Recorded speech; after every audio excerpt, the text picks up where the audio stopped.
the wrong date on the spreadsheet. Did you fix it? Yeah. Did anybody get hurt? No.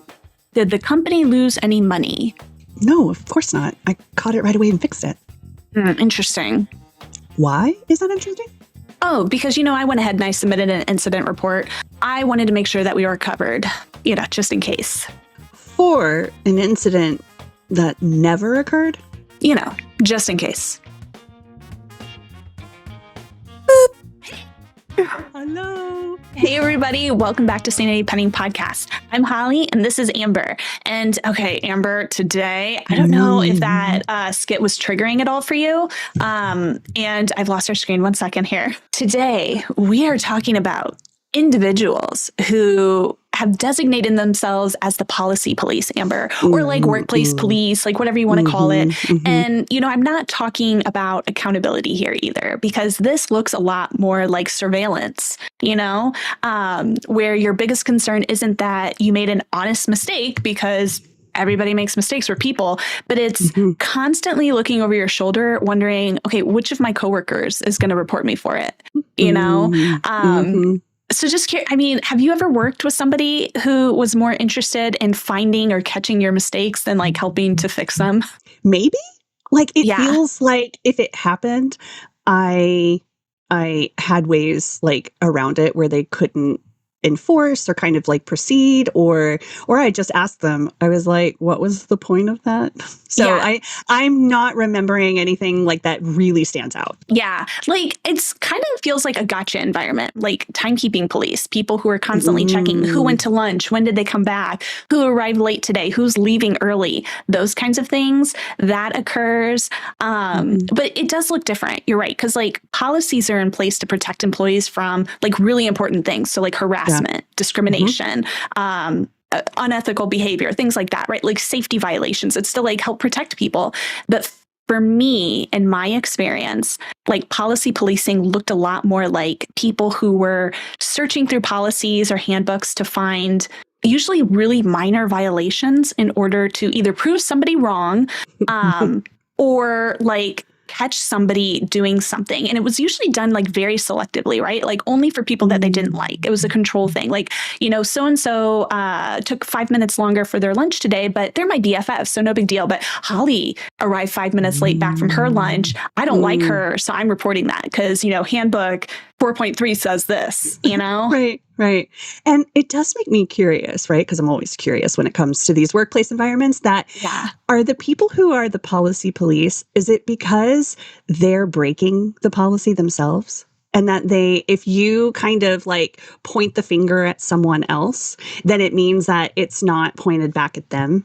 Because I think that when I have found that to be the case, right, it kind of fell into those scenarios where it applies to everyone else except for the people that I like or myself. Yeah, it could be. I think those kinds of cultures, everybody's looking out for themselves, right? It's not a team environment. It's not oh, okay, hey, this issue occurred. How do we prevent this issue from occurring again in the future? It's who did it? Who do we get to blame? Who am I pointing the finger at? So I feel like it could be a power situation if that's how the culture is driven or understood. So if your team meetings, right, are all about reminding you about policies. And instead of talking to the one person who might have broken a policy, it's a reminder of what policies are in place. Then that organization is letting the employees know that policy is king. Right. And we do everything by the book. And so special circumstances or exceptions are not allowed. If that's the kind of culture that you work in and that's constantly what you're reminded about is about policy, then you're going to start breeding those power hungry people because there are rules and rules are meant to be followed. Right. Yeah. But if you're in more of a human approach, right? Where yes, the policy is a guideline to generally protect us. Yes, but we understand that there are situations, right? And so talk to your supervisor or talk to HR or have a conversation about how this policy maybe need to be broken for you in this scenario. And then it's a collaborative environment. You're invited to have those what could be difficult because they're talking about breaking a policy, right? And they might have come from a policy heavy environment where they're I don't want to tell you I'm breaking the policy and I don't want to tell them myself, or right. And so I think it has to do with the type of organization that the organization wants to be and what they put their attention towards that can somewhat generate the type of employees that would make it either power or flexible. Yeah, because I do like that. You bring up a good point too, because I think like I would loop into this conversation, like it's different, but I would loop in here like a first cousin maybe to policy policing are those individuals who we know, Amber, who are like, they point out mistakes, not because they're trying to undermine somebody or play gotcha, but they're process oriented people, right? Like they're like, well, but you do this thing because that's what it says you're supposed to do. Like, you know what I mean? Like, and it's not a outside the box type of thinking. And like, we had to do a lot of outside the box kind of thinking, and that like ruffled some feathers sometimes. Like, so like there's conversation there as well. Like where, you know, I'm thinking too of the people who point like in your Teams chat or your Slack chat, and like there's somebody there that like is pointing out your grammar issues or what. I'm like, this is informal chat. Like, what the heck? It's stuff like that. I don't know, that I'm just like, I get that it's not malicious. Like you're not coming at it to like point fingers or get somebody like snitch on somebody or whatever, but it still kind of creates that same sort of feeling of like, you know, absolute friction. Like, like this is where the term Karen, right, would kind of also be applied. Kind of, like, that's a good one. Because why do you care? Like, why is it your business? Why yes. Do you not have work to do? Correct. And like, why is this the mantle that you are like something that doesn't even matter? And not your lane at all. You might speak it from a perspective. Well, I just thought you might want to know, right? So you can improve, but that's uninvited, right? Yes. Like nobody asked you. Nobody asked you. Like, and now we're just going to awkwardly stare at you like, what? So this is, would you report this, Amber? And so this is another one. There's no right or wrong answers here. I'm going to present a scenario, and then I want like either like take time to think about it, but this is going to be like a gut response based on the information you have. There could be more going on you really don't know, and we can discuss that. But whether or not you think these are reportable offenses. Scenario number 1. So you notice that your coworker regularly takes longer lunch breaks than the company policy allows. Their scheduled lunch is 30 minutes, but they usually return about 15 minutes late every day. Would you report this? No. Yeah. And just like, why? Because I'm not a narc, right? Well, like, it's none of my business. It's none of your business, right? It's none of my business, like, what's going on. And I have no idea, like, what prior conversations that they've had to, like, with management or their supervisor or, you know, somebody else in charge who needed to know that information. Exactly. It is none of my business. So, none of your business, girl. No. No. Yeah. And it's not their responsibility to tell me their business either. So I'm just going to assume that they are doing what they need to do and that they have already like talked to the people that they needed to talk to. Like, none of my business. That's a waste of time for me. Seriously, none of your business. Also, how does this impact you? Like, it'd be one thing if it did impact you. Like, hey, I have a report that I have to send out at this time every single day, and I'm waiting on you, and you don't get it to me on time. And so we're always delayed on our deadline or whatever. But again, like, you're not impacted at all. Like, STFU, like, seriously.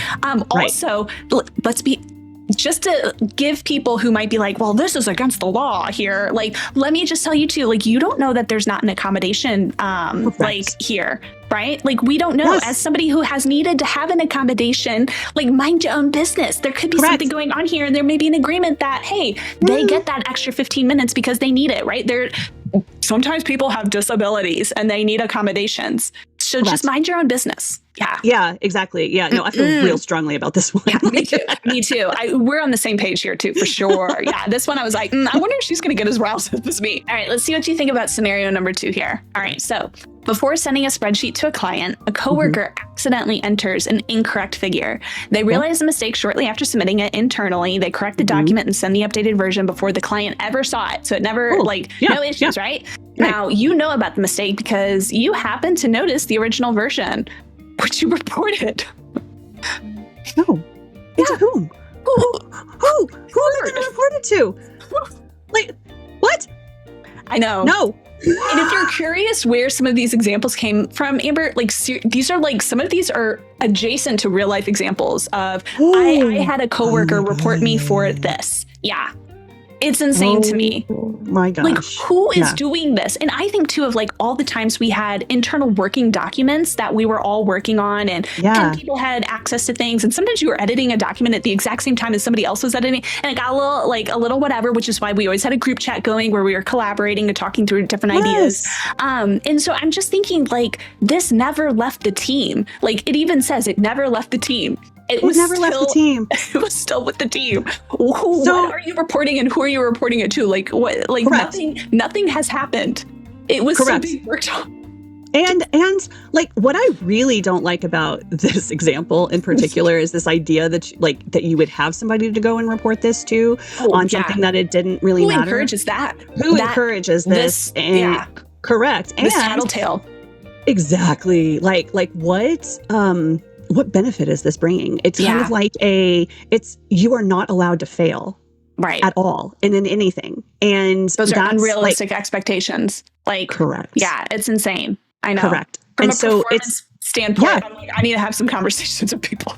More about how you recover from those mistakes. And if you are not building a good recovery system within the organization, because everybody is so afraid to fail, you're going to have so much failure all over the place because people are not going to be willing to own up to the mistakes because of what could happen to them. Yes. And again, we're talking, these are figures and spreadsheets and paper. We're not talking about lives in these scenarios, right? So these are not serious situations. And like, some people are going to feel they're serious, right? But not serious. No, it's not serious. Nobody died. Like, get out of here. And you bring up a good point too, because you're right. Like, you create this environment where, people are not going to try things, right? They're like, you're going to stifle creativity and innovation when you create this culture of like, everybody's reporting on everybody and everybody's like surveilling everybody. And it's like, it's sick. Like, get out of my business. What the heck? It's something seriously wrong here. Okay, I'm glad I'm not the only one that was like, what? So let's see what you think about scenario number 3 here. Your coworker works remotely 3 days a week. During the workday, you occasionally notice that they step away from their computer and they have mentioned to you casually in conversation that sometimes they run personal errands. They haven't shared with you any flexibility arrangements that they've made with their supervisor. Would you report this? No. Again, why is it your business? And you're probably thinking the same, like, not my business, right? Like, it's just not your freaking business. Like, even if they did share that they're doing personal things and they don't have an arrangement or what, like, again, you do not need to be involved. Yeah. You do not need to be involved here. And what I will say, and especially regarding this one in particular, it does like bring this thought and this idea in of like who this is getting reported to, right? So like, I'm assuming that this reportable individual is like to the supervisor, but it's probably more realistic to say that this is being reported unofficially to other coworkers. Like, if they're not, if they don't feel brave enough to go right to right? It's like gossip an authority, then it becomes gossip. And then there's like a negative feeling that gets built around that individual because that conversation. So instead of like asking the individual and going, hey, so I've noticed that you've mentioned this. Are you doing this thing? Because if you are, right? And that's not reporting it, right? Like that is addressing it with your coworker. Sure. And so it's like, I really needed you. And I heard you mention that this was, and I really hope that you weren't out running an errand when I kind of really needed you to be here for this thing, right? Like there's can we talk about it? And like, you don't have to like tell me what's going on, but I really could have used you. And this is when I'm meant to expect you. Yeah. You know, but like you said, like if this is like gossip, it's probably to harm somebody else's reputation, right? Like you want people to think a certain way about somebody else. That's funny. That's like that article that we read where, and this was an article meant for supervisors, people who are in leadership positions. When one of your employees comes to you to gossip about one of their other teammates, like another member of your team, and like, what do you do with that information? And it's very interesting because, like, what were the motives behind it? Like, it could be self-interest and like, I want you to look at me in this way and see this other person in this light. And so, it's one, you should just be careful with who you share information with in the office at all times. No matter the work setting, you should always be careful. But Yeah, like, can I just say too, like this whole, like, we are allowed to have breaks during our shift, right? And I'm thinking of the number of times where, like, I know of people who, like, live, you know, their kids, the bus stop right up here, and they want to, like, look out the front door and watch their kid walk back home. Like, I am never going to hold that against somebody, ever, ever, ever. Also, I don't care. Like, again, like, you brought up a good point. Like, if it's something that you have been harmed in some way, like, you address that with them. It's like, you just talk to them about that. Why was that not your first, like, instinct anyway, is to go to them first? Yeah. But there's also like an idea of how do I say this? There's like a sense of fairness. Yeah. That when they watch somebody else get something that they wouldn't themselves ask for or even attempt to do, they want it squashed. So that way, that feeling of internal conflict, that a rule is being broken or a sense of injustice is happening or a sense that there's an idea that there's favoritism and unfairness and they're on the losing end of it. That also, like, if they are feeling that way, then they don't know how to emotionally regulate those feelings, and so then they go to a fellow coworker to try and like feel better about it, and so, or they'll go to a supervisor, to HR, right, to talk about it and tell on it because they want that sense of justice and fairness to be reestablished. Yeah, that feels very small brain, but very accurate. Like, I can absolutely see people who are very, like, juvenile in that approach of, like, very small brain. But yes, I like, that's absolutely 100%. I've seen that too. So very accurate. Yeah. It's funny the way you kind of teed up this scenario perfectly with, like, the mention of the fairness thing. Okay. So here for scenario 4, let me read this one to you and get your thoughts. So your coworker discovers a faster, easier way to complete a repetitive task that your team has to do every single week. Now, instead of following the official company process, though, they create a shortcut that saves everybody time and frustration. However, that shortcut technically violates an established procedure. Would you report this? Because again, like, well, if I have to type it all out and I can't figure out the shortcut because I don't know how to do that. I just know how to push a button over and over and over again. Like, everybody should have to push the same button over and over. Like, it kind of makes me think of something like this. Like, I could see somebody being frustrated with this, like, oh, they didn't come up with the idea, like or whatever it might be. Not to, like, influence your decision here, but like the way you phrased it earlier, it kind of made me think of the scenario a little bit and like how somebody might approach this. Would I report this? This one might be my only guess. And my way of reporting it is probably would be different, right? Like, I don't imagine this reporting going like, marching my steps, like right up to somebody and being like, right? Like, it would be like, more, excuse me. Right. It would be more like, let's have a conversation all together where you share this. And then can we talk about, like, that this is in conflict with this. And so can we talk about, as a team, as a group, as the people who are going to be using this, like, if we continue to use this, is there an opportunity for maybe somebody on the outside to come and, like, report this? Or, like, what is something that we might be missing? Is that policy or procedure, right? Is it outdated? Is it something I was thinking the same thing. Do we need to revisit this? Do we need to revisit this? Because this is... or design flaw, right? Like, it could be one of those things too, that they didn't consider all of these other outside scenarios that could occur. And again, that's very project manager brained of you. But yes, like, that's how I would approach it too. Like, we need to talk as a team. Do we think this is worth going back to whoever the owners are of this procedure, this policy, whatever it might be, and saying, hey, we need to take another look at this because we found this, exception here, and we think that it's worth this. We'd like to revisit this. But make that decision as a team, and don't do it in the dark, right? Like, I never would advocate for doing something sneaky and trying to hide. Like, I would never, like, I agree this needs to be a team decision. And again, then one person isn't out here on a limb on their own. Like, we've all decided it's worth going and having this fight. Yeah. Yes. I agree. And I would change the word that I would be doing this in from reporting to addressing, right? Yeah. Like, because it is not keeping it in the dark. It is addressing that we do have a conflict. Yeah. And that though we are really appreciating the amount of time and effort, right? And then once we address it and can overcome that battle, it's an innovation. right? Yeah, right. But then if we proceed in like without addressing it, then it becomes something that we're going to have to maybe face down the road, and in a way that might be really uncomfortable, right? We thought we were saving work, and we added a whole bunch of work because it would just be we have no idea, right? But to proceed without caution would be the problem.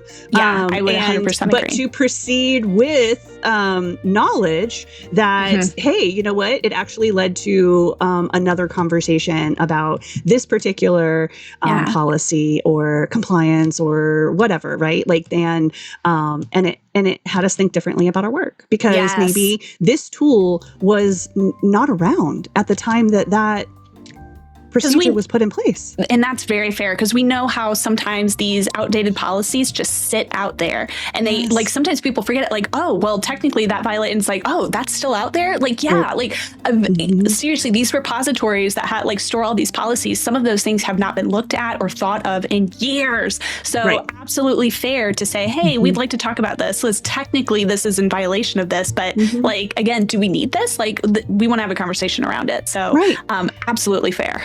That's why, like, it makes me think of those hilarious, like, old state laws that when you find out, like, in this state, like, it was illegal to, or, you know, against state law to wear 2 different color socks, right? And you're just like, Sunday. What the? On a Sunday, right? You know, like, it's something wild. And technically it's never been repealed yet, and it's still out there, and everybody's been breaking the law for however many decades. Yes, I know. For a century, we've all been wearing different colored socks on Sunday, and we've all technically been breaking the law. Like, it's insane. I know. It's never been funny. Enforced, and it's never been right. Like, and so this kind of feels to me very similar to that. And you know what? It may just be something that the company does, like, in an unspoken way. Like, nobody's going to enforce it, but you at least still had the conversation, right? You at least still addressed that, like, we're all in agreement that we're all in together on this. Putting our effort towards the thing that's going to save us time versus like we're going to go the efficient route, but like everybody's involved and everybody's included and everybody's in the know, and it could be just like that is just an organizational thing that we just know, like, that's been there forever, and we just all work around it and nobody enforces it. And I would freaking argue, like, why the hell is that there? Right.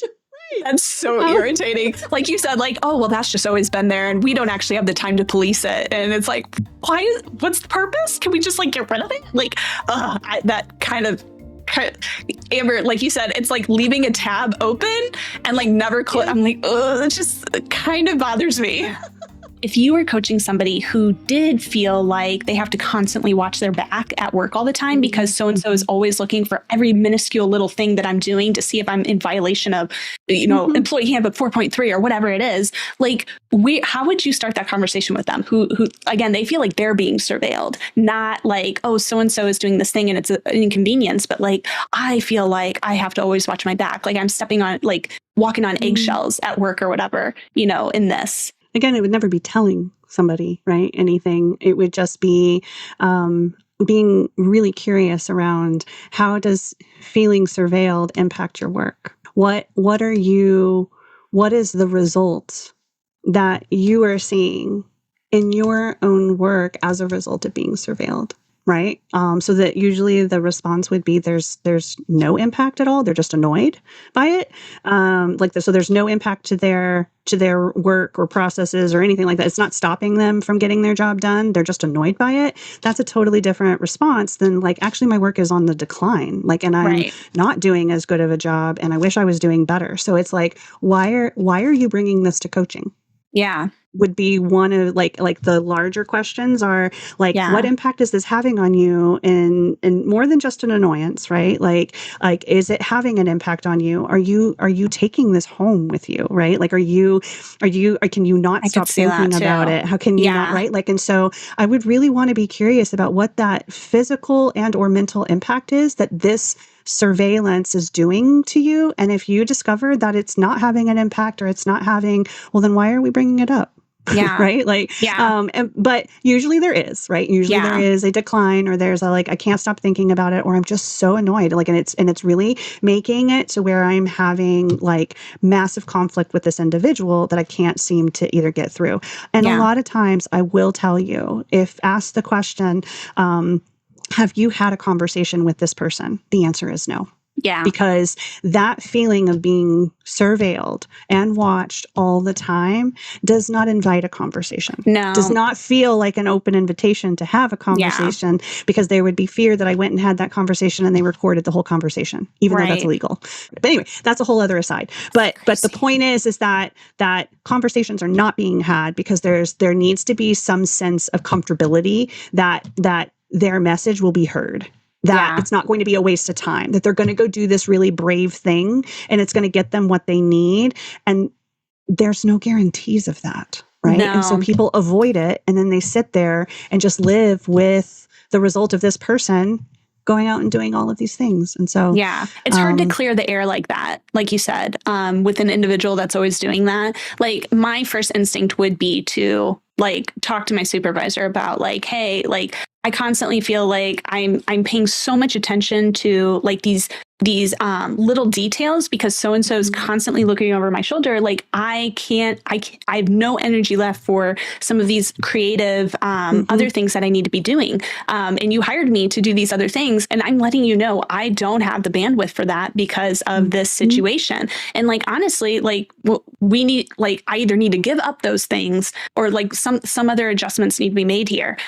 Because really, like, again, like culture stuff like that, I'm like, that's a supervisor thing, in my opinion. Again, like that's my first instinct, is to go there in those cases, because I'm like you, I don't know that I would go to the individual directly.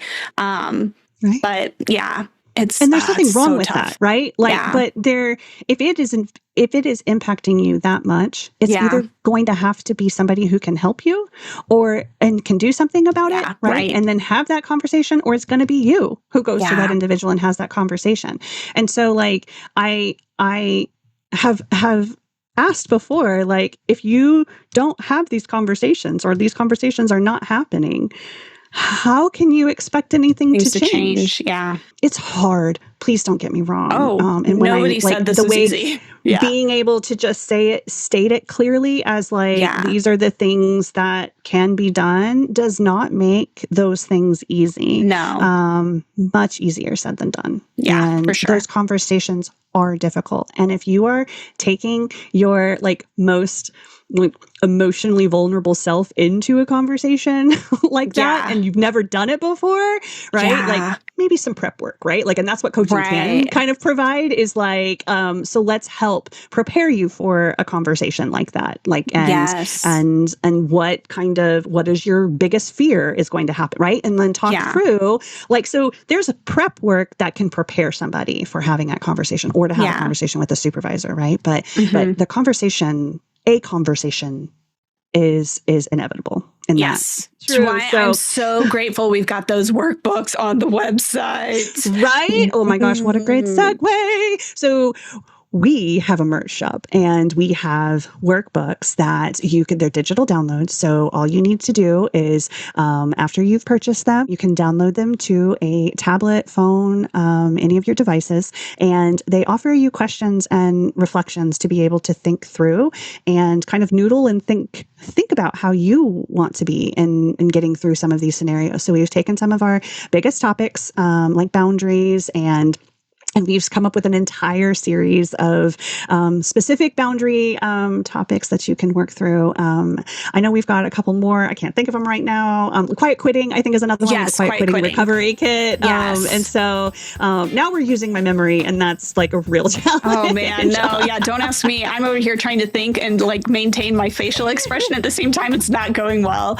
So yes. So that's at sanitypendingpodcast.com. You can also check out t-shirts and mugs and notebooks and alongside these digital products that we have available for you to help with your sanity, because we are a Sanity Pending podcast. And so I am Amber and this is Holly. You can also find us, in addition to the products on our shop, you can also find us on YouTube, where we host our podcast, our full episodes. We are also on Substack and Reddit. And Instagram, where we launch and share, where you can find us as well. And so remember, if you have not throat punched somebody this week, it's been a great week.